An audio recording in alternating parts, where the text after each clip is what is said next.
పద్దెంది పడిమెట్ల పైకెక్కి గుడికేగు భక్తులకు ఎదురొచ్చే బంగారు స్వామి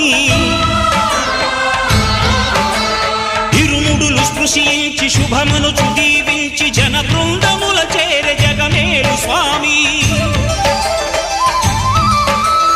తన భక్తులనరిల్చు తప్పులకు తడబడి ఒక పక్క ఒరిగెన ఓంకారమూర్తి